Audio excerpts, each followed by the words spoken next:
Assalamu alaikum dear students, and welcome to the 57th session of the KIPS Distance Learning Program Current Affairs Newspaper Roundup session.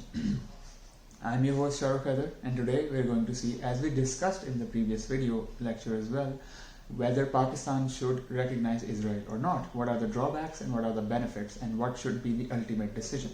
So historically, if we see the relationship between Pakistan and Israel, they have pretty much been very cold, and there have been some diplomatic engagements, but they have mostly been under the table and hidden.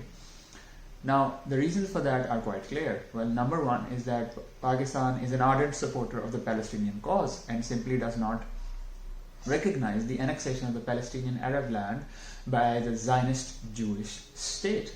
Secondly, there is massive public opposition to the Zionist-Jewish state because in Quran it is also said that Jews are the greatest enemies of Muslims, and this is something that the Muslim Ummah in general has taken very deeply to heart, which is why they simply reject the idea of a Jewish state in the world and they want to upend it.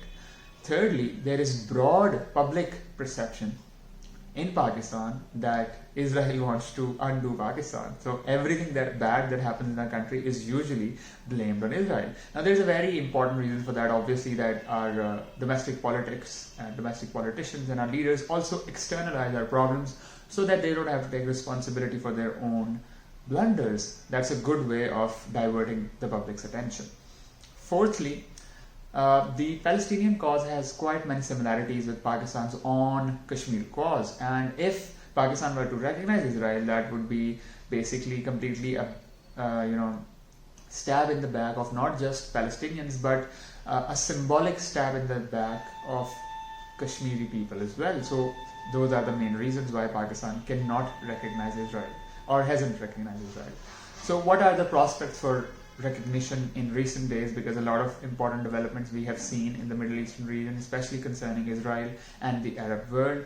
So it has become clear that there have been some secret diplomatic contacts that have happened between Pakistan and Israel. Now, one of the main reasons for that is obviously Israel's high-tech walls, high security, very efficient security system, and obviously the Iron Dome security system, which protects Israel's security very efficiently. That is something that Pakistan is greatly interested in, because it would dramatically help Pakistan overcome its conventional inferiority to India. That's a big security concern for Pakistan, naturally. There have also been rumors that the Kingdom of Saudi Arabia has been pressurizing Pakistan to recognize Israel. We're not sure whether that is true or not, but since the spokesperson from government, including the Prime Minister himself, have publicly denied it, that means there's some ring of truth to that. Thirdly, some kind of secret dialogue perhaps might have taken place between Israel and Pakistan. Primarily, and the reason why it has been secret is obviously primarily due to the massive anti-Israel sentiment present in Pakistan. So now let's look at the implications and the prospects for recognition, which means that Pakistan recognizes Israel. The benefits are quite clear. Israel has very efficient and very powerful high-tech security systems, which especially for a country that is as insecure as Pakistan due to very substantially more powerful neighbor India, is very helpful. So naturally Pakistan has its eyes on Israel's high-tech security systems, which definitely would help bolster Pakistan's own security systems against India.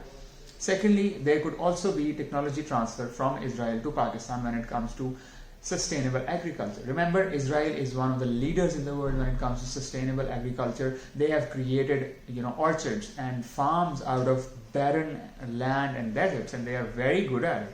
So we could learn a lot from them, since we are extremely bad at it, even though Pakistan and especially the Punjab heartland has one of the most fertile soils on earth. But we are so bad at managing it that we keep destroying it through salination, through waterlogging, through wastage of all kinds of materials, and overuse of fertilizers and pesticides and insecticides and whatnot. Thirdly, Israel is also one of the leaders in efficient utilization of potable water resources, which means drinkable water resources. Since Pakistan is facing a looming threat of water crisis, Pakistan can learn many important things and lessons from Israel in that respect, if it recognizes this and there is a proper channel of technology transfer from Israel to Pakistan. Fourthly, if Pakistan were to recognize Israel, that would perhaps follow by United States encouragement and perhaps even financial support in return for recognizing Israel. Another, for example, Pakistan could be taken out of FATF, grey list, and perhaps even more loans from World Bank and IMF. That would definitely be good for Pakistan's economy and in the short term would boost our potential. But we will discuss how that's bad in the long term shortly. And finally, if Pakistan were to recognize Israel, perhaps the Kingdom of Saudi Arabia and UAE might just reward Pakistan with investments and with oil deferred payments and a lot of other things, even perhaps special visa entry for Pakistani workers and investments into CPEC and beyond. Now let's look at the drawbacks of recognition, which means that what kind of disadvantages would Pakistan face if it were to recognize Israel. Well, first of all, quite naturally, as I had mentioned before, recognizing Israel would be discrediting the right of self-determination of the Palestinian people, and by extension it would be tantamount to discrediting the Kashmiris' right of self-determination. So Pakistan would discredit its own Kashmir cause if it were to recognize Israel by legitimizing Israel's action on Palestinian land. So it simply cannot afford to do so. Secondly, there is definitely going to be massive public reaction that could turn violent and push the country into sort of a semi-anarchy that could bring some sort of martial law and even a dictatorship following that, which is going to be definitely much worse than any TLP protests, Tehreek-e-Labbaik Pakistan protests that you have seen recently, especially since the TLP leader just recently passed away and the sentiments of all the followers and supporters of TLP are very high at this point. So it is important for them to recognize that for Pakistan to recognize that the public reaction is going to be too much perhaps in this context. And thirdly, and perhaps even most importantly, recognizing Israel would definitely permanently alienate Iran. Now that has three important repercussions. First of all, Iran is Israel's long-term rival. One of the founding slogans of the Islamic Republic of Iran was "Death to Israel."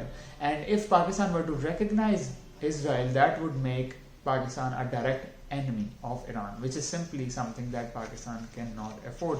Secondly, Iran is Pakistan's neighbor and simply cannot afford alienating it, because Pakistan has been making blunder after blunder in its region in the past 30 to 40 years, and it is about time that we move from an extraterritorial focus to a regional focus and try to solve the problems of our region and not create more fronts and more wars, and instead focus on socio-economic development, interconnectedness, realizing CPEC, realizing Belt and Road Initiative, pulling Iran into the broader CPEC narrative and creating regional stability and harmony. That is only possible if Pakistan aligns itself with Iran, the chances of which are increasing, by the way, with the Biden administration, which might just return to the Iran nuclear deal in some other forms and remove US sanctions on Iran, which would really open up Pakistan's way of, creating strategic alignment with Iran, just as China has. Thirdly, the broader regional game involving Iran, China, and Iran-China strategic alignment, which was recently signed, worth over $400 billion, the largest deal between two countries in history. It simply cannot materialize without Pakistan's active and complete involvement into that process. And that cannot happen if Pakistan alienates Iran by recognizing Israel. So it is in the greater interest, geopolitical interest of Pakistan not to recognize Israel and to rather build bridges with Iran. So the suggested course of action for Pakistan is twofold, and it's very simple. First of all, Pakistan simply cannot recognize Israel because the costs outweigh the benefits. And secondly, when we consider the broader geopolitics of the Middle East and South Asia region, especially, two power blocks are forming with China, Iran, Turkey, perhaps Malaysia, and perhaps even Pakistan on one side, and Israel, Saudi Arabia, UAE, other Arab states, USA, and perhaps some countries from Europe, France, Britain maybe, on the other side. And this is very important, powerful blocks that are forming for the next great adventure in the Middle Eastern region. Let's hope that this time Pakistan is